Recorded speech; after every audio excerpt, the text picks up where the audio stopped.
नमस्कार मित्रांनो, मी तुमचा मित्र वीरेंद्र मोहिते पाटील आणि तुमचं स्वागत आहे आपल्या मिस्टर टक्स या चॅनलवर. तर मी नेहमीच एकदम एनर्जेटिक इंट्रोडक्शन देतो माझं, पण आज थोडी तब्येत बरी नसल्यामुळे एनर्जी थोडी माझी कमी पडते. तेवढं फक्त सांभाळून घ्या. तर आज आपल्या इकडे जे पाहुणे आलेले आहेत, ते बारामतीवरून आलेले आहेत.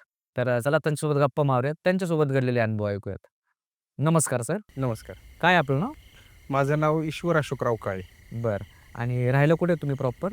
मी बारामतीमध्येच एम-आय-डी-सी एरियामध्ये एक सोसायटी तिथे मी राहतो. बरं. आणि मूळ गाव तुमचं बारामतीच? हो, बारामतीच. बरं. लहानपणापासूनच शिक्षण वगैरे तिथेच झाले आणि व्यवसायाची पण सुरुवात तिथेच झाली. त्यामुळे आता तेच मेन गाव. बरं. आणि फक्त अनुभव सांगण्यासाठीच तुम्ही पुण्याला आलेला आहात? हो, बाकी दुसरी कामं पण असतात, पण खास स्पेशल आज हा विषय काढला होता कारण थोडं काही दिवस तुमचे चॅनलचे व्हिडिओज मी बघत होतो. भरपूर बघितले. जवळपास तुम्ही म्हणताल तर 90% तुमचे व्हिडिओ मी बघितले आहेत आत्तापर्यंत सगळे. त्यातून एक असा विचार आला, की आपल्याबरोबर काय घडलं हे सांगावं का? किंवा काय याचा काय दुसरा वेगळा विचार माणसं करतील का?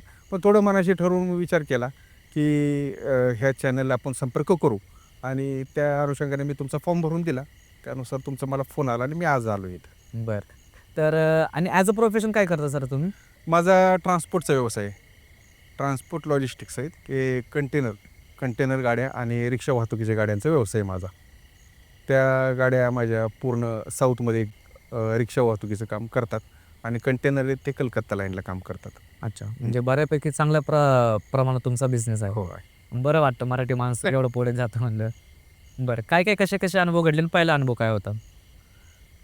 अनुभव म्हणता असे 2-4 अनुभव आले. जास्त काय एवढा काही विषय नाही. पण जे आले ते खूप भयानक आले. म्हणजे ज्या गोष्टी पहिल्यांदा काही आपण जे वय असतं त्यात आपल्याला एक्सेप्ट होत नाहीत. पण नंतर आपल्याला मानण्याशिवाय आपल्याकडे पर्याय नसतो. असाच एक महत्त्वाचा प्रसंग मी सांगण्यासाठी आज इथं आलेलो आहे. माझ्या आयुष्यात असा एक प्रसंग घडला, की 2011 साली माझं लग्न झालं. धाराशिवला माझं लग्न झालं. त्यानंतर आमच्या घरी असा विषय सुरू झाला एक महिना, दीड महिने लग्नानंतर, की हो ठीक आहे तुम्ही आज लग्न झालेलं आहे. नवीन लग्नाचं जोडपं आहे, तुम्ही फिरायला जा. मग फिरायला जाण्यासाठी कुठे जाता? आता व्यवसायाच्या निमित्ताने माझं केरळला, तामिळनाडूला, कर्नाटकमध्ये जाणं-येणं भरपूर होतं. कारण पेमेंट कलेक्शन म्हणा किंवा काही ह्या गोष्टींशी मला निगडीत जावंच लागत होतं. त्या दरम्यान मी सांगितलं, "ठीक आहे, आपण केरळला जातो. कामासरशी काम पण होईल आणि आमचं फिरून पण होईल." त्या दरम्यान निघालो. मी माझी सफारी घेतली आणि बरोबर एक ड्रायव्हर घेतला. मी, माझी मंडळी आणि ड्रायव्हर आम्ही निघालो. रस्त्याने सगळे एकदम हसत-खेळत एकदम व्यवस्थित वातावरणात म्हैसूर, परत पुढं उटी, कॅलिकट असं करत पूर्ण केरळमध्ये फिरत होतो. त्या दरम्यान असं होत होतं, की आता व्यवसायामुळे मला ह्या गावांची नावं बऱ्यापैकी माहीत होती. कॅलिकटला आहे, त्रिचूरला आहे किंवा कोचीनमध्ये आहे, आलप्पीत आहे, हे मला सांगायला होतं. पण घरच्यांचा फोन आला. घरच्यांचा मला फोन येत नव्हता किंवा तिच्या आई काय फोन आला, की "कुठे आहेस तू?" ती सांगायची. "आपण कुठे हो?" मग मी सांगायचो, "आपण कोचीनमध्ये, आपण आलप्पीत आहे." मग ती गावाची नावं ती व्यवस्थित ऐकून 2-2दा ऐकून मग सांगायची, आई आम्ही इथे आहे." ठीक आहे. त्या दरम्यान एक असा प्रसंग घडला, की केरळमध्ये सण चालू होणार होता त्यांचा, ओणम. माझ्या 3 गाड्या त्या दरम्यान आलप्पीच्या अलीकडे उभ्या होत्या आणि का उभ्या होत्या? तर उद्यापासून ओणम चालू होते आणि केरळचं ट्रॅफिक इतकं भयंकर आहे, विचित्र प्रकारचं आहे, की ते तुम्ही मोठी गाडी चालवू शकत नाही. 10.5 फूट रुंदीची गाडी माझी होती आणि जवळपास 40 फूट लांबीची. त्या रस्त्याने तेवढं म्हणजे अंतर कापणं अशक्य होतं. 200-250 किलोमीटर जायचं होतं, पण ते अशक्य होतं. मला मॅनेजरचा फोन आला. त्रिवेंद्रमचा जो रिक्षाचा लोड भरला होता, तिन्ही गाड्या एकाच ठिकाणी खाली होणार होत्या. मॅनेजरचा फोन आला, की गाड्या तुम्ही आज रात्रीपर्यंत पोहोचवल्या तर गाड्या खाली होतील, नाहीतर 4 दिवस उभं राहायला लागेल. काय करायचं? मी होतो आलप्पीच्या अलीकडे. गाड्यांना भेटलो, ड्रायव्हर लोकांना सांगितलं, "मी तुमच्याबरोबर येतो. तुम्ही अजिबात टेन्शन घेऊ नका. फक्त आपल्याला कुठं थांबायचं नाही. आपण डायरेक्ट सरळ जाऊ. आपल्याला 11 वाजेपर्यंत गाड्या पोहोचवायला सांगितल्यात, नाहीतर तुम्हाला 4-4 दिवस इथं राहायला लागते. माझी काही अडचण नाही. तुम्ही थांबत असाल सांगा." म्हणले, "नाही शेठ, आम्ही येतो. तुम्ही आमच्याबरोबर चाला. आम्ही कुठं थांबत नाही." तिथून निघालो. तसा आम्ही प्रवास करत त्रिवेंद्रमपर्यंत पोहोचलो. भयंकर ट्रॅफिक, रश ह्या त्या गोष्टीतून रस्ता काढत आम्ही पोहोचलो. त्या शोरूमच्या गोडाऊनला गाड्या पोहोच केल्या रात्री 10:30च्या आसपास आणि पोहोच केल्यानंतर केरळची 2011च्या दरम्यान किंवा गेल्या 5-6 वर्षापूर्वीपर्यंतची कंडिशन अशी होती, की 9 वाजल्यानंतर केरळ कंप्लीट सामसूम होत होतं. तुम्हाला जेवणाला सुद्धा भेटेल का नाही हे सांगता येत नव्हतं. जेवण करायचे आणि तुम्हाला मिळेल का नाही हे सांगता येत नाही. तर 2011 साली आम्ही तिथे गेलो. एक बऱ्यापैकी व्यवस्थित लॉज मिळालं. 7-8 मजली बिल्डिंग होती. गेलो. 5 स्टार लॉजेस म्हणा थोडक्यात. कारण 2011 साली त्यांनी एका रूमचा चार्ज आम्हाला ₹2600 सांगितलं होतं. बापरे! आणि ते पण त्यावेळीस. त्यावेळी 2011ला म्हणजे आजपासून 15 वर्षापूर्वी ₹2600. महत्त्वाचा होता कम्फर्ट. दिवसभर थकलेलो आहे. गाडीत बरोबर बसून हे ते आणि नुसतं शरीरानेच नाही, विचारांनी, फोनने, ह्याने त्याने माणूस मनाने पण थकतो. बरोबर. ह्या सगळ्या गोष्टी चालू होत्या. मी माझ्याबरोबर ड्रायव्हर गाडी चालवली ठीक आहे, पण माझी मंडळी पण होती. मग ह्याच्यातून कम्फर्ट म्हणजे काय, की आपल्याला एक शांत झोप लागली पाहिजे. उद्या सकाळी आपल्याला इथले त्रिवेंद्रमधल्या काही गोष्टी त्या बघायच्यात. पद्मनाभ स्वामींचं मंदिर आहे, कोवलम बीच आहे, बरेच आजूबाजूला 4-5 बीचेस आहेत. ते बीच बघायचे आहेत, फिरायचे. हे एक स्वतःचं एक कॅल्क्युलेशन चालू की उद्या नक्की काय करायचं. मग त्या दरम्यान आम्ही त्या लॉजला गेलो एक 10:30 पावणे 11च्या दरम्यान. त्याला मॅनेजरला सांगितलं, विचारलं रूम आहे का? त्यांनी सांगितलं हिंदूतून आहे. ठीक आहे, आम्ही थोड्या वेळाने आम्हाला तुमच्याकडे रेस्टॉरंट दिसतंय, तर आम्हाला जेवण मिळेल का? सांगितलं रेस्टॉरंट बंद आहे. तुम्ही जेवायचं असेल तर आता तुम्हाला इथं कुठे मिळणार नाही. तुम्ही इथून एक 5-6 किलोमीटरवर लांब जायला लागेल तुम्हाला, स्टँडच्या जवळ, त्रिवेंद्रम स्टँडच्या जवळ. बरं ठीक आहे, आपण जेवण करून घेऊ म्हणलं. आता जेवण म्हणजे आपल्यासारखं काय चपाती भाजी वगैरे भाकरी असं काय मिळत नाही. तिथे गेल्यानंतर जे काय ते त्यांचं आपलं साऊथ इंडियाचं काही खायला लागते. तिथे गेलो आम्ही, खाल्लं काय जे होतं इडली डोसा वगैरे काय जे मिळत होतं स्टँडच्या शेजारी. आणि ते स्टँडच्या शेजारी म्हणजे तिथं दररोज नवीन कस्टमर, त्यामुळे त्याला क्वालिटी असा विषय नाही. थोडक्यात आटपलं आलो. त्या दरम्यान आमच्या आईवडिलांचा फोन आला, तिच्या आत्याचा फोन आला, आईवडिलांचा आला. आम्ही सगळे बरोबर बोललो. हां, तर त्यांनी सांगितलं, तिने सांगितलं आम्ही त्रिवेंद्रममध्ये उद्या अशा ठिकाणी जायचे, हे बघायचे, आज असंच झालं, गाड्या बरोबर होत्या आपल्या. आणि थोडं व्यवसायाचं कौतुक असतं आलेले नवीन सुनायला म्हणा किंवा का, की आपल्या व्यवसायाचं असं आमच्या गाड्या होत्या बरोबर, त्यामुळे आम्ही काही कुठे थांबलो नाही, इथं आलेलो आहे असं तसं सांगितलं. ठीक आहे, ठेवला फोन. एकदम आनंदी वातावरणाने लॉजवर आलो. ड्रायव्हर कंटाळला होता. ड्रायव्हर म्हणजे माझ्या घरातलाच माणूस, की पहिल्यापासून जसं मी म्हणजे बऱ्यापैकी मला समजते तसं तो माझ्याकडे कामाला आहे. पहिल्यांदा मोठी गाडी चालवत होता, नंतर पायाने थोडा अडचण झाल्यामुळे त्याला मी ऑफिसवर ठेवून घेतलं कामाला आणि तो माझी पण गाडी चालवत होता. त्या दरम्यान त्याला एक रूम घेतली, माझी एक रूम. ₹5,200 दिले. ₹5,200 दिल्यानंतर रूम एक साधारणतः एक हॉटेलमध्ये गेल्यानंतर एक ऑब्झर्वेशन असतं आपलं व्यवसायामुळं म्हणा किंवा थोडी आपली जी पातळी लोकांची त्यामुळं हे ऑब्झर्वेशन असते की कोण आहे, कुठं आहे, काय आहे किंवा ह्याच्या मागं काय आहे. हा मॅनेजर उभा आहे, ठीक आहे, हां, ह्याच्या मागच्या बोर्डला काय लावलं आहे, काय नाही, वाचायची सवय असते किंवा बघायची सवय असते. त्या दरम्यान त्याच्या मागच्या बोर्डला बघितलं मी, तर सगळ्या चाव्या अडकवल्या होत्या रूमच्या. म्हणजे त्यातून एक अंदाज असा येत होता की लॉजमध्ये कोणीच नाही का. ठीक आहे, एवढं रिकामं कसं काय? एवढं रिकामं असू नये तर भरलेलं असो, सध्याची आपली प्रायोरिटी असते, आपण ह्या गोष्टींकडे दुर्लक्ष करत जातो की नाही काय वाटत. ठीक आहे, आपल्याला जाणे, आपला आराम करणे आणि बस सकाळी इथून निघणे हे डोक्यात विषय चालू. पण का मनास असं उदासीनता भरली की त्या वातावरणात किंवा त्या हॉटेलच्या गेटमध्ये गेल्यापासून एक वेगळंच थोडं वातावरण तयार झालं. पण त्या गोष्टीकडे आपण म्हणतो ना की जेव्हा आपण अशा गोष्टींच्या संपर्कात जातो त्यावेळेस आपली थोडी बुद्धी काम करायचं बंद करते किंवा ते आपल्यावर पूर्ण हवे होतात. तसंच माझ्या बाबतीत झालं. घेतली रूमची चावी, त्याला म्हटलं लगेज घ्यायला कोण आहे, 4-5 बॅग बरोबर होत्या. तो म्हणला मी येतो. मॅनेजर उठून आमच्यावर यायला लागला. 8 मजली हॉटेल आहे, लॉज. त्याचा मॅनेजर आमच्याबरोबर लगेज उचलून येतो आहे लिफ्टमध्ये. दुसरं कोणी नाही, स्टाफ मेंबर कोणी नाही, काय नाही. नेग्लेक्ट केलं, विचार सोडून दिला. चला ठीक आहे, इग्नोर केलं, द्या विषय सोडून. गेलो वरती गेल्यानंतर ज्या रूमचा रेंट त्यांनी ₹2600 घेतला 12 तासासाठी, 12 तासाचं चेकआउट होतं. ते रूम साधारणतः कशी असावी की AC असावा, लॅविश. हां, लॅविश रूम एकदम अशी असावा, असं एक आपली संकल्पना. पण त्यांनी लिफ्टच्या तिथं आमचं लगेज दिलं आमच्याकडे, लगेच निघून गेला. आम्ही गेलो रूममध्ये, चावी ओपन केलं, आत गेलो.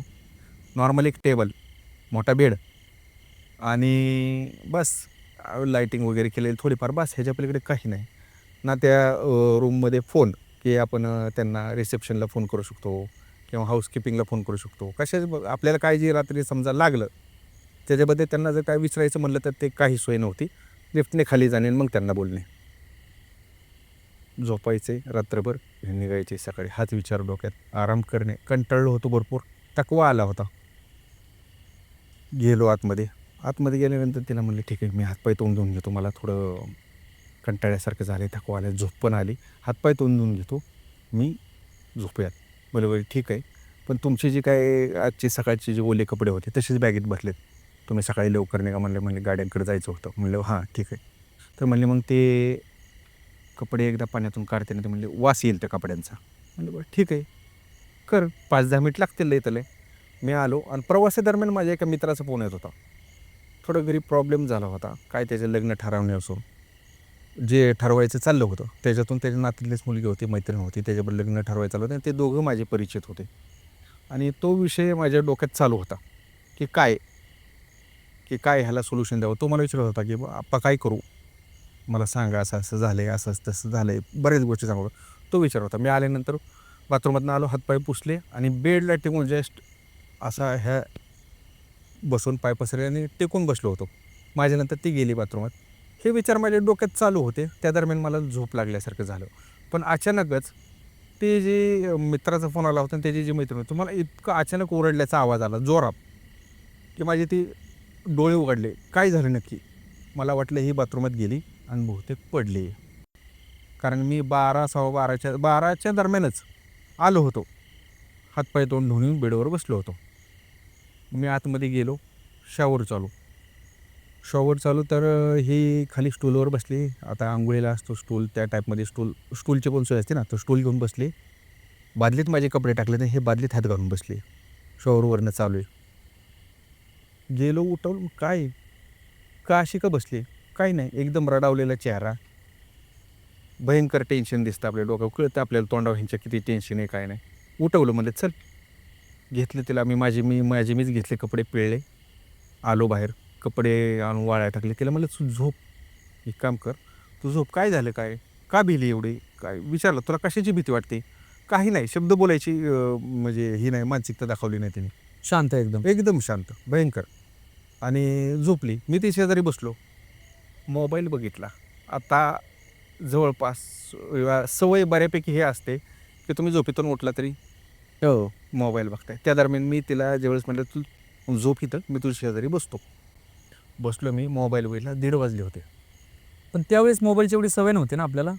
हो, माझ्याकडे त्या दरम्यान होता बऱ्यापैकी चांगला मोबाईल होता. कसं सगळा व्यवहार हातात असल्यामुळं वडिलांनी एक विश्वासाने सगळं काही हातात सोपवल्यामुळं मोबाईल होता. पण कसला असा आता आजचे अँड्रॉइड पीसीत असा वगैरे काय नाही.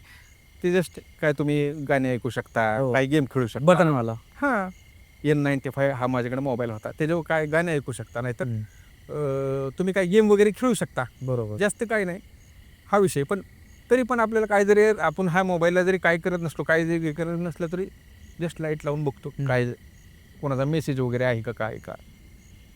बघितलं तर 1:30 वाजले होते. मी तुमच्या लक्षात आलं का, मी 12च्या आसपास डोकं टेकून झोपलो आहे आणि मला 2 मिनिटात वाटतंय की हिने आतनं ओरडल्याचा आवाज दिला आहे. पण तेवढ्या वेळात 1.5 तास पास झाला होता. अच्छा. की थकव्यामुळं किंवा काय म्हणा, असं बऱ्याच वेळा होतं. मी आत्ता झोपलो आहे, पण बराच वेळ उलटून गेला त्यात, असं झालं. ती झोपली तरी फक्त ह्या अशी झोपली आणि डोळे उघडे ठेवून सगळीकडे इकडं असं बघायचं काम चाललं आहे. म्हणजे काय झालं, थोडी मला पण भीती वाटली. माणूस हे शेवटी भीती वाटणार अशा गोष्टींची की काय झाले. आणि ते म्हणतात ना, भीत्यापोटी ब्रह्मराक्षस किंवा नंतर चाहूल लागल्यानंतर तुम्हाला तिथं कसाच दम धरवत नाही, तो प्रकार माझ्या बाबतीत झाला. की हिचं भीतीचं वातावरण हे किंवा रूममधला जो सायलेन्स, की त्यामुळं असं एक निगेटिव्ह वातावरण तयार झालं किंवा आपल्याला आल्यापासून ह्या गोष्टींचा एक क्रम डोक्यात चालू झाला. कसा, तर आपण आलो तर ह्या हॉटेलमध्ये स्टाफ नाही, एवढं मोठं हॉटेल आहे पण ह्याच्यात स्टाफ नाही आहे. मॅनेजर आपलं लगेच पोचवायला आला. आपल्याला मॅनेजरच्या पाठीमागं बोर्ड होता. फर्स्ट फ्लोअरचे पण चाव्या होत्या तिथं, सेकंड फ्लोअरच्या होत्या. जेवढे फ्लोअर आहेत तेवढ्या ह्याच्यावर एखादी जरी रूम मोकळी असेल अशा तरी चाव्या तिथं अवेलेबल दिसत होत्या. पण आपल्याला 7व्या मजल्यावरची रूम दिली. कशासाठी? ह्या विचारांची जागा भीतीने घ्यायला सुरुवात केली. कशामुळं काय, आणि विचार केला आपण भिलोय किंवा आपल्याला भीती वाटते हे हिला सांगायला नको. कारण हिला जर कळलं आपण भिलोय तर म्हणलं बायकांची कंडिशन अजून पॅनिक होईल थोडी ही आणि रडायला सुद्धा चालू करेल, सांगता येत नाही. बसलो आणि विचार केला. म्हणलं ऐक, आपण जायचं का इथून? ती उठून बसली दुसऱ्या मिनिटाला. आपण इथून जायचं. नको इथं थांबायला, ऐका माझं. प्लीज चला, मला खूप भीती वाटते इथं. म्हणलं ठीक आहे, जाऊयात. म्हणलं मुजावरला सांगतो, तो झोपला असेल. एक रूम सोडून त्याला रूम दिली होती. झोपला असेल म्हणलं, तो त्याला उठवूयात. फोन लावला. म्हणलं काय करतोय? झोपलाय का? म्हणलं मी जागाच आहे आल्यापासून. अरे म्हणलं ठीक आहे, थांब. मी आलो बाहेर. बाहेर गेलो. बाहेर जायला लागलो. ही रूममध्ये एकटी थांबत नाही. मी पण तुमच्याबरोबर बाहेर येणार. मी एकटी रूममध्ये थांबणार नाही. ठीक आहे. गेलो. त्याला भेटलो. तो आला बाहेर. त्याला म्हणलं अरे जायचं का म्हणलं थोडं? म्हणला आल्यापासून काहीच बरोबर वाटत नाही आहे. इथून निघलेलं बरं. मला काय माहीत का म्हणलं, थोडं जाणीव होती. आणि मुसलमान समाजाच्या माणसात अशा प्रकारे थोडंफार म्हणजे माझं म्हणणं आहे किंवा एक आलेले अनुभव म्हणा, की काही गोष्टी लवकर अवगत होतात. अशा बाबतीत जर काही निगेटिव्हिटी असेल काय असेल तर त्यांना लवकर जाणीव होते. अच्छा. हां. मग त्याने सांगितलं निघूयात आपण. त्याने बॅग भरली. आम्ही आलो. जे हाताला कपडे लागतील, जसे लागतील तसे ते बॅगेत भरले. आत आल्यानंतर तिला ज्यावेळेस झोपवलं होतं त्या दरम्यान मी माझे जे काही कपडे होते ओले ते टेबलवर वाळायला टाकले होते. ज्यावेळेस ते कपडे घ्यायला गेलो तर जे मी तसे टाकलेत, आपल्याला कळते ना, मी माझे टॉवेल असेल काय असा सरळ टाकला. पण तो त्या कंडिशनमध्ये नाही असंच जाणवलं. पण ते जास्त आपण त्या दरम्यान विचार करत नाही. गडबडीने घेणे आणि भरणे. तर ती जाणवली गोष्ट पण इग्नोर केली. मग तिथून बॅगेत भरले. लगेच बाहेर 2 मिनिटात त्या रूमच्या बाहेर तो आला. लिफ्टमध्ये बसताना इतकी मनात भीती दाटून आली की आता आपल्याबरोबर काय होईल सांगता येत नाही. लग्न झालेलं वय, माझं वर्ष 25, बायकोचं वय 22 वर्ष वय. असं काय विषय नाही की बाबा जास्त मॅच्युअर आहेत किंवा ह्यांना ह्या गोष्टीची किंवा थोडा संयम बाळगून हे वागतील किंवा भिणार वगैरे नाहीत, असं काही नाही. किंवा थोडी मॅच्युरिटी वगैरे असलं असं ते वय असा विषय नव्हता. व्यवसाय बघत होतो. वडिलांनी लवकर व्यवसायात आणलं. सगळं हातात हे सोपवलं व्यवसाय वगैरे. पण अशा गोष्टींना फेस करावा अशी काही कंडिशन नव्हती. आणि लिफ्टमध्ये आलो. लिफ्टचा दरवाजा उघडल्यानंतर अक्षरशः असं लिटरली वाटत होतं की आपल्यासमोर कोण उभं राहील सांगता येत नाही. इतकं भीतीचं वातावरण तयार झालं होतं. मी त्याला सांगितलं, मला डोक्यात हा विचार होता, आपण पैसे मागितल्यानंतर हा मॅनेजर तर देणार नाही. पण जाता जाता ट्राय करू. भीती वाटते आहे सगळं, आपल्याला थांबायला नको वाटतंय. त्याला म्हटलं तू गाडी काढा. पार्किंगमधून गाडी घे. मी त्याला बोलतो पैशाचं. दोन्हीच्या आवाज दिले. त्याला म्हणलं मुझे नहीं रुकने का यहाँ, मैं जा रहा हूँ. साधारणतः आपल्याकडे जर असेल कोण व्यावसायिक, हॉटेल व्यावसायिक, 3 तास येऊन एखादं जोडपं थांबलं आहे, त्याचा ड्रायव्हर थांबला आहे आणि ते जाताना आपल्याला पैसे मागतात, आपण नाही देणार. तुम्ही फक्त आराम करण्यासाठी इथं आले का? 3-4 तास जे थांबलाय. जास्तीत जास्त हाफ अमाऊंट तरी आपण ठेवू ना, की 5,200 दिले तर आम्ही तुम्हाला 2,000 माघारी देतो, आम्हाला बाकीचे काय द्यायचं नाही. मला तो एक अक्षरही बोलला नाही. 5,200 कॅश काढली, माझ्यासमोर दिले. पैसे घेतले. पळत जाऊन सफारीत बसलो. निघालो. त्या गेटच्या बाहेर पडल्यानंतर आपण एक सुटकेचा निश्वास टाकतो ना, की एक अडचणीतून बाहेर मोठ्या प्रगल्भ जी अडचण होती, मोठी अडचण होती, प्रचंड मोठी अडचण, त्यातून आता बाहेर पडलो आहे आणि आपल्याला आता बरं वाटते. तशा प्रकारची एक भावना मनात झाली. आता ह्या सगळ्या गोष्टीतनं जे दुसऱ्या दिवशी बघायला जायचं होतं पद्मनाभ मंदिर. पद्मनाभ मंदिराचा विषय असा झाला की ते 2011 सालीच तिथं ते सोनं वगैरे सापडण्याचा प्रकार झाला होता. पूर्ण बंदोबस्त होता पोलीस मिलिटरीचा ह्याचा त्याचा. त्या अनुषंगाने ते बघायला जायचं म्हणून एक आमच्या डोक्यात विचार होता. आणि कोलंबिसला फिरणे वगैरे हे ते नवीन जोडप्याचं काय असते हो, हो. फिरणे आणि म्हणजे तुमचे जे काय फुल एन्जॉयमेंट असते किंवा देवदर्शन असेल ह्या त्या गोष्टी बस बघा, ह्याच्या पलीकडे काय नाही. पण त्या दिवशी ते सुटलं. आम्ही डायरेक्ट गेलो कन्याकुमारीला आलो. कन्याकुमारीला पोहोचलो साधारणतः 4 वाजता. एक 70-80-100 किलोमीटरच्या आतच कन्याकुमारी आहे. कन्याकुमारीला पोहोचलो. तिथं गेलो लॉजवर. घेतलं लॉज. तिथं पैसे दिले व्यवस्थित. तिथं काही जास्त महाग नाही मिळालं. 2 रूम मिळाल्या आम्हाला, एक 3,500मध्ये झोपलो. सकाळी उठलो. ह्या प्रवासादरम्यान एक गोष्ट अशी होत होती की जर का आता जास्त व्यवसायाला फिरल्यामुळे किंवा आल्यामुळं ह्या भागात परिचित असल्यामुळं ते साऊथ इंडियन खाणं खायला मला काय एवढं विशेष वाटत नव्हतं. ठीक आहे, आल्यासमोर सांगितलं आज. पण मंडळीचा असा विषय होत होता की हे नको खायला, दुसरं काय आपल्याकडचं मिळेल का? म्हणजे महाराष्ट्रीयन टाईपमध्ये. किंवा साधारणतः चपाती किंवा पंजाबी टाईप आपलं रोटी मिळेल का, भाजी मिळेल का. त्या कन्याकुमारीत पोहोचल्यापासून सकाळपासून हा विषय होता की ती साऊथ इंडियन खाण्यासाठी मला विचारत होती. अरे बापरे! आपण आज हे घ्यायचं का खायला? ते नॉर्मल एकदम काहीच नाही. पण थोडे असं व्हायला लागलं की शब्दाला शब्द लागून भांडण्याचा प्रकार घडायला लागला. की मी एखादी गोष्ट सांगितली, आपल्याला इकडं नाही जायचं, तिकडं नको, तिकडे वेळ लागेल. मग त्या शब्दाला परत उलट शब्द यायला लागला. की जे गेल्या 3 महिन्यात जे जाणवलं 1.5 महिन्यात जे जाणवलं नव्हतं. लग्नानंतर 1.5 महिन्यात 1-1.5 महिन्यात आम्ही फिरायला गेलो होतो ना. ते 1.5 महिन्यात जे जाणवलं नव्हतं की उलटा शब्द आपल्याला येतोय. पण असेल एखाद्याचा स्वभाव. घरच्यांच्यात घरी असताना हा स्वभाव आपल्यासमोर आला नाही, पण आता बाहेर आल्यामुळं कदाचित होत असेल. ही गोष्ट वाटली. पण थोडं त्यातून भांडणाचं स्वरूप तयार झालं. तू मे भरपूर व्हायला लागली. आता कसं करायचं? बरं ठीक आहे, समंजस्याने ह्या गोष्टी दिल्या काय सोडून. त्यातल्या त्यात फिरलो कन्याकुमारीला, ह्याला त्याला बऱ्याच गोष्टी केल्या. दुपारी आलो मदुराईला. मदुराईत अक्षरशः अशी कंडिशन झाली की भांडणं ह्या शिगेला पोचली की ती दुसऱ्या दिशेने आणि मी एक वेगळ्या दिशेने त्या मंदिरात फिरतोय. समोरासमोरून जातोय पण बोलणं भाषण नाही. बापरे! हां. मग निघाल्यानंतर तिथून मदुराईतून दर्शन वगैरे केले. निघाल्यानंतर तिने पूर्ण तामिळनाडू जेवढं पास करत होतं, संध्याकाळी तामिळनाडू पास केलं.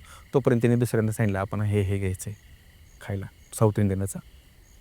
बरं ठीक आहे, घेऊया. घेतलं. मदुराईतून निघालो.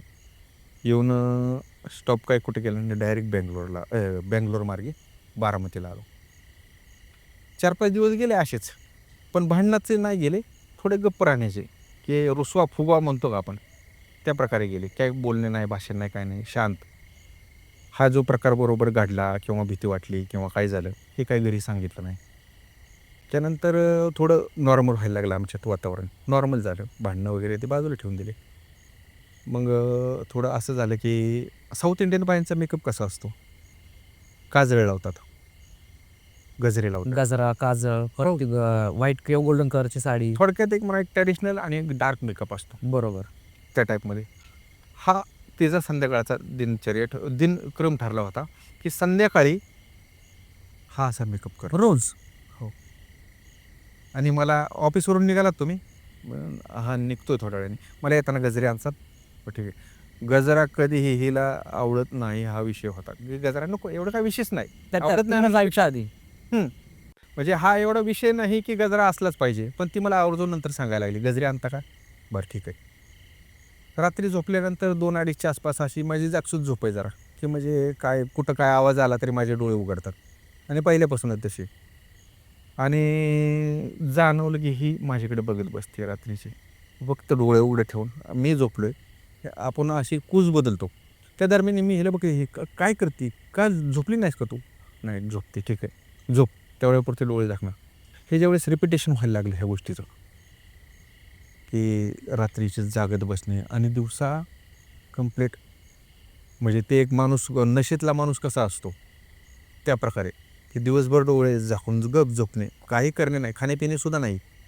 आणि रात्रीचे संध्याकाळ झाली की स्वतःचा गेटअप ओके एकदम साऊथ इंडियन टाईप आणि आल्यानंतर झोपायच्या टायमाला कंप्लीट बघत बसणे. हे प्रकार थोडे विचित्र वाटायला लागले, की ह्या का बघत बसते रात्रीची, काय नाही. आणि त्या दरम्यान पुटपुटणं व्हायला लागलं. ओठातल्या ओठात पुटपुटणं. मी मराठीत बोलतोय. समोरचा आपला महाराष्ट्रीयन आहे, मराठी कळतंय. घरातल्यांना आपल्या मराठी कळतंय. अचानक जर कुठला एखादा साऊथ इंडियाचा किंवा बिहारी माणूस आणून घरी बसवला आणि तो बोलायला लागला, समजेल का घरच्यांना? नाही. ती परिस्थिती माझी झाली. ही काय पुटपुटती आहे ती कळत नव्हतं. पुटपुटती नक्की. डोळे जरी झाकले हिने तरी ही जी ओठांची हालचाल चालू आहे पुटपुटती. शेवटी न राहून घरी सांगितला प्रकार. हे थोडं विचित्रपणा जाणवायला लागला. वागण्यात, बोलण्यात, बघण्यात, एकटं राहण्यात, टेरेसवर एकटं फिरणे, ह्या तर गोष्टी जाणवायला लागल्या. मग घरी सांगितलं, हे असं झालं आमच्याबरोबर. आणि थोडं वादावादी झाली. त्यानंतर असं आहे. आता कसं काय, म्हणजे आता हे गोष्टी सांगणार नव्हतो का?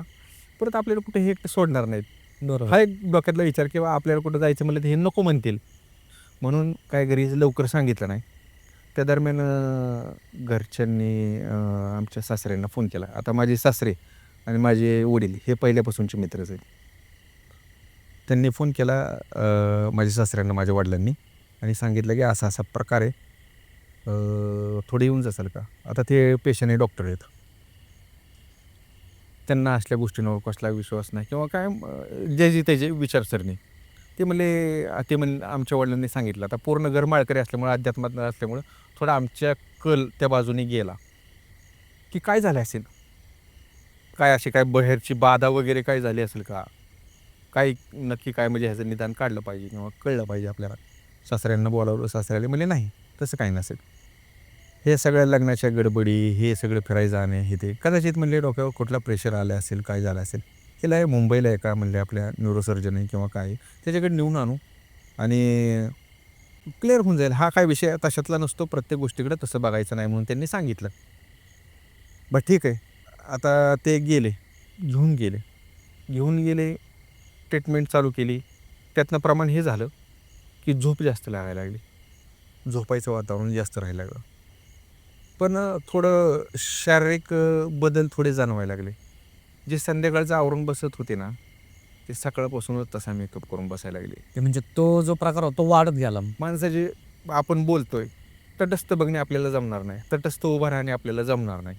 एका पायावर किती उशीर उभं राहू शकतो? बरोबर. 5-10 मिनिट, ह्याच्या पलीकडे नाही. 1-1 तास म्हणलं तरी जमत होतं उभं राहायला. बापरे. हां, बोलणे बाहेर नाही, झोपेत पुटपुट नाही. पण ते कुठल्या वेळामध्ये एका पायावर उभं राहायचे ते? असं काही नाही. मी ऑफिसला गेल्यानंतर समजा उभा राहिले असेल काय, माझा कधी काळी असा वेळ गेला आहे की ही उभा आहे आणि मी हिच्यासमोर तासभर उभा आहे, बसू नये खाली, की ही उभा आहे टेकून, हिचं पुटपुटणं चालू आहे डोळे बंद करून, आरशे शेजारी उभा आहे, बस हिचं मी हिच्यासमोर, ही कधी पाय खाली ठेवती, बसती कधी, कधी बोलायचं काय नाही. ही कंप्लीट सिस्टीम हँग होऊन गेलेली. कसं करायचं, काय करायचं, थोडं वागण्यात विचित्रपणा वाढला, हे ते कुठल्याही गोष्टीत अतिशयोक्तीच जाणवायला लागली. थोडं हे वेगळं विचित्र वातावरण वाटायला लागलं. मग त्या दरम्यान घरच्यांनी आता ह्या गोष्टी असल्यामुळे ह्याला सांग, त्याला सांग, ह्या गोष्टी सांगायला सुरुवात केली की बाबा कसं करायचं. आपल्या जवळच्याच माणसांना, म्हणजे घरातले जी कोणी मंडळी आहेत, आमचे कोण चुलते असतील, चुलती कोण असेल, त्यांना कसं करायचं काय नाही. 1-2 ठिकाणी पर्याय दिले, तिथे जाऊन आलो, पण काही नाही, वागण्यात बदल नाही, काय नाही, काय नाही, काय नाही. आणि हा प्रकार थोडा वाढत गेल्यानंतर सासरे म्हणले की ह्याला एकदा मुंबईला परत एकदा घेऊन जातो आणि तिथून पुढं उस्मानाबादला घेऊन जातो. खरा जो प्रवास आहे तो आमचा माघारी निघाल्यानंतर चालू झाला होता. तिला मुंबईला घेऊन गेले हॉस्पिटलला, माघारी घेऊन आले परत, आणि जाताना डायरेक्ट धाराशिवला गेले. धाराशिवला गेल्यानंतर असं जाणवलं की स्वरूप आपण म्हणतो ना बदलतं, आपलं ठिकाण बदललं की स्वरूप बदलतं, तसं तिचं झालं. ती अशा भाषेत बोलायला लागली की तिचे कधी आम्ही ऐकले नाही, बोलली नाही. प्रवासात असताना जी गावांची नावं डबल घेऊन बोलत होती, ती अशा भाषेत बोलायला लागली, गाणी म्हणायला लागली की एखादा लोकल माणूस तिथला असं एवढा प्युअर म्हणणार नाही, अशा प्रकारे ती त्या लँग्वेजमध्ये बोलायला लागली. पहिल्यांदा ह्यांना कोणाला कळालंच नाही ही काय बोलते किंवा कुठल्या लँग्वेजमध्ये बोलते. ह्यांनी पहिल्यांदा एक टायरवाल्याला आणलं, पंक्चरवाले टायरवाले जवळपास आंध्रा, हे ते हो, बरोबर. इकडचेच आहेत बऱ्यापैकी. त्या ड्रायव्हरने आल्यानंतर सांगितलं घरी की हे गाणी म्हणत आहेत, ह्या जे लेडीज आहेत ह्या तमिळमध्ये बोलत पण आहेत, आमच्या भाषेत स्पष्ट बोलत आहेत, आणि हे गाणं म्हणत आहेत. काय म्हणत आहेत किंवा काय नाही, मग ते हे आमच्याकडची जी जुनी गाणी आहेत ते म्हणतात. बरं ठीक आहे, काय करायचं काय नाही. ह्या गोष्टीच्या साधारणतः हा सगळा किस्सा घडेपर्यंत जवळपास आमच्या आयुष्यातनं 4 महिने वजा झाली. फिरायला गेल्यापासून ते जवळपास 4 महिन्याच्या कालावधीत हे सगळं घडत होतं. काय करायचं हा मार्ग समोर नाही, पण दिवसेंदिवस प्रकृती ढासळत होती की आता एखाद्या म्हणजे आजारी असलेल्या माणसाची कशी होती, डोळ्याखाली काळे होणे, हातपाय वगैरे हे करणे, त्यांनी खाणे पिणे सोडून देणे, तब्येत उतरणे. हां, तर म्हणजे एकंदरीत सगळ्याच बाजूने ते घेरल्यासारखं होतं तुम्हाला.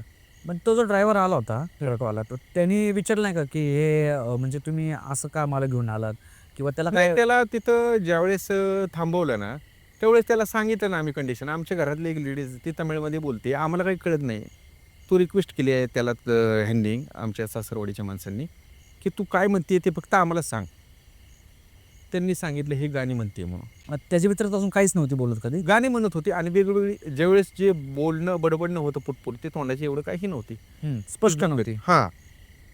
आणि मग आमच्या सासऱ्यांनी आता ह्यातनं काय करायचं, पॅरानॉर्मल एक्सपर्ट म्हणून आहेत, त्यांना कॉन्टॅक्ट केला. त्यांची फीज वगैरे काय ती देतो म्हणून सांगितलं, तुम्ही येऊ शकता का विचारलं. ते दिल्लीत होते. त्यांनी सांगितलं मूळचे ते पुण्याचेच आहेत, हडपसरचे. ठीक आहे आम्ही येतो. एक डेट फिक्स झाली, निश्चित झाली. त्या दरम्यान ते येतो म्हणले. आले. ते आले म्हणजे त्यांच्याबरोबर ट्रान्सलेटर, लँग्वेज ट्रान्सलेटर, की काय बोलते, कोण काय बोलते, किंवा समोरच्या व्यक्तीबरोबर वादसंवाद करायचा आहे तर कसा काय बोलायला लागेल, अशा प्रकारची भरपूर त्यांची टीम असते. म्हणजे त्यावेळेस पण ते एवढ्या म्हणजे सिरियसली आणि एवढ्या इक्विपमेंट्स घेऊन त्यावेळेस ते सगळं काम करायचे. इक्विपमेंट्स म्हणजे की त्यांच्याबरोबर त्यांची टीम. ट्रान्सलेटर म्हणजे तुमच्याबरोबर माणूस असा की ज्याला बऱ्यापैकी लँग्वेज येते. मला वाटतं ते मशीन्स वगैरे काय घेऊन. नाही. तुमच्यावर ट्रान्सलेटर म्हणजे असा की त्या माणसाला लँग्वेज ती येऊ शकते, बहुतांश लँग्वेज तो जाणत असेल त्यांना, कारण आधी स्वरूप सांगायला लागत होतं बरोबर. की काय झालंय, कुठल्या भाषेत बोलते, त्यानुसार ते आपण आता परीक्षेत जाणार थोडी तयारी करून जाणार.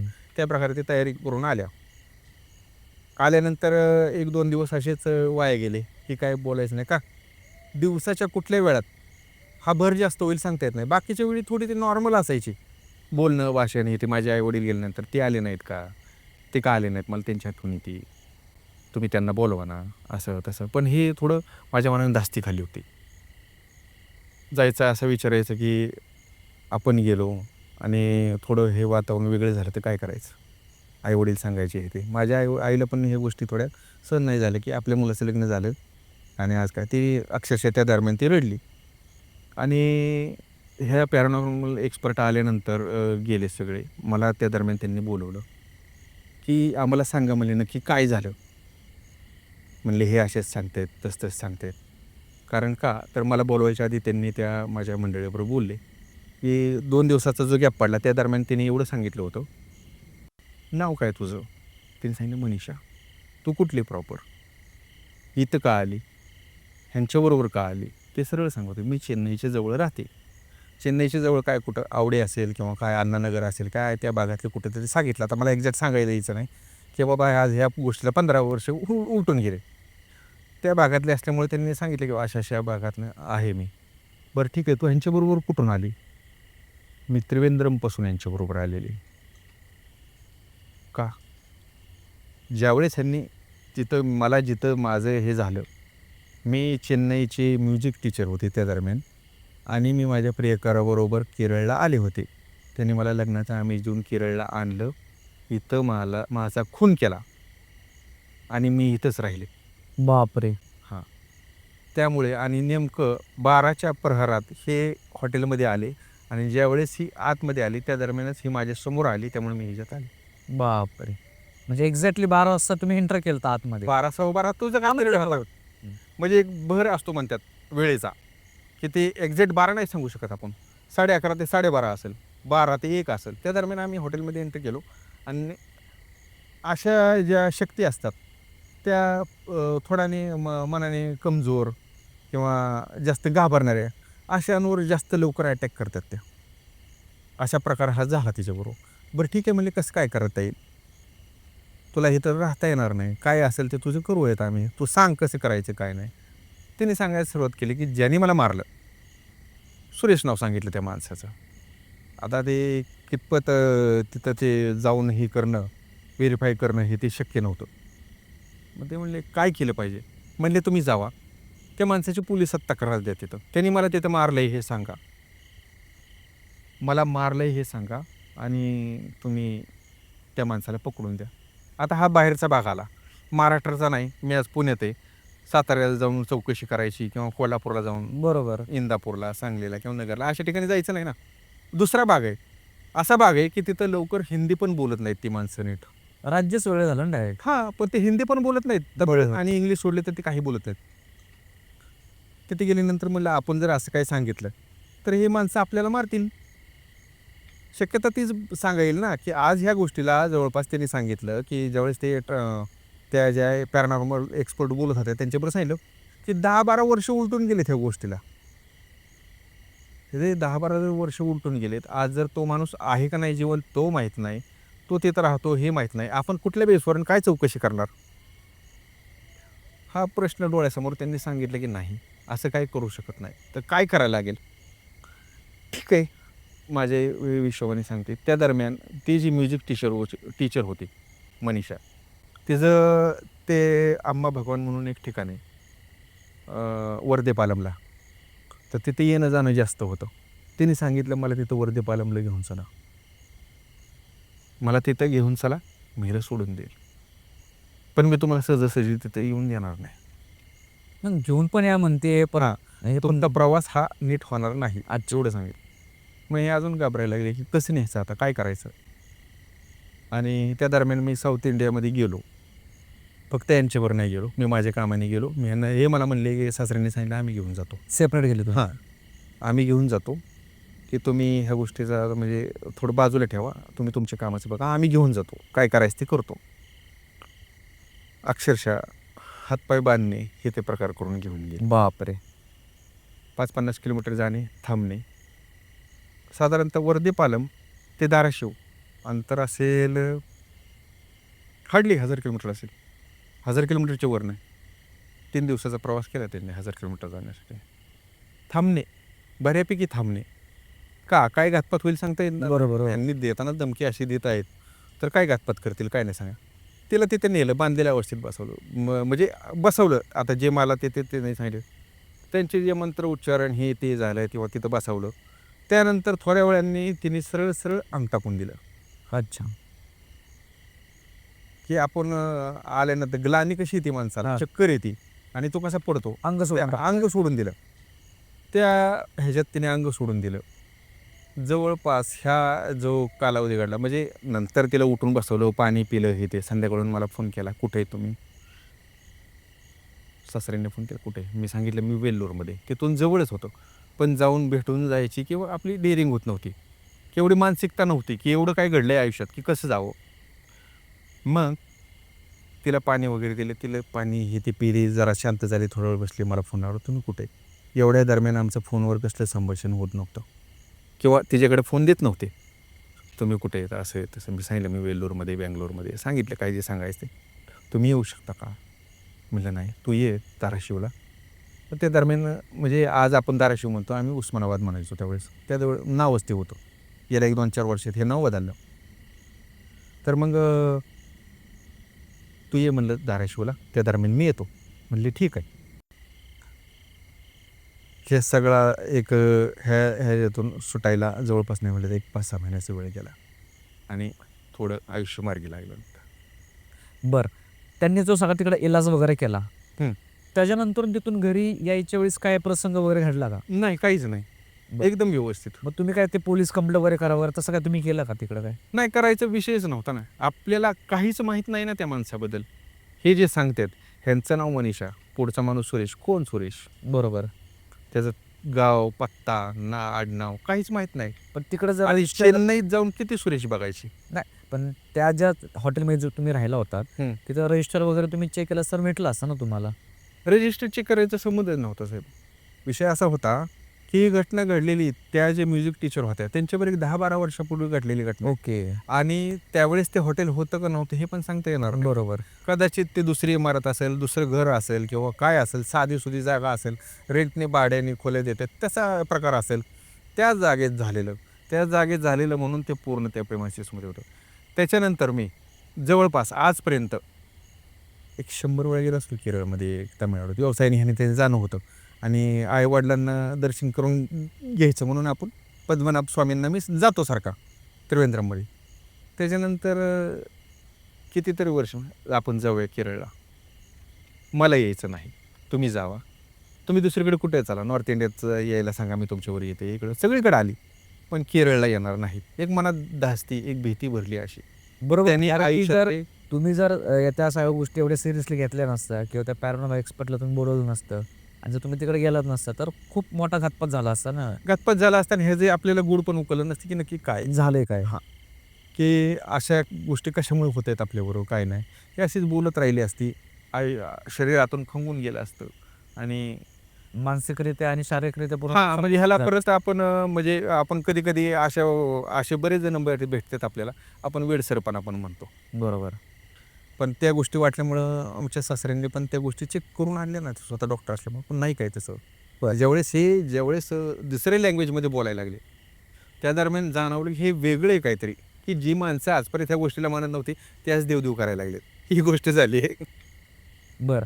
अजून एक प्रश्न होता, की ज्यावेळेस तुम्ही म्हणजे त्यांच्या सासऱ्यांनी त्यांना तुमच्या सासऱ्यांनी तुमच्या वाईफला बांधून वगैरे घेऊन चालले होते. बांधून म्हणजे हातपाय बांधून हे ते की जेणेकरून आपल्याला काही ह्याने अडचण करू नये. हां, मग तेच चालले होते घेऊन. तर मध्ये-मध्ये ते रेस्ट करत होते. हं. मग त्यावेळेस तुमच्या वाईफने त्यांना विचारलं, की मला बांधून का ठेवले वगैरे? नाही, नाही, नाही. आता गाडीत फक्त प्रवास धोकेदायक होता ना.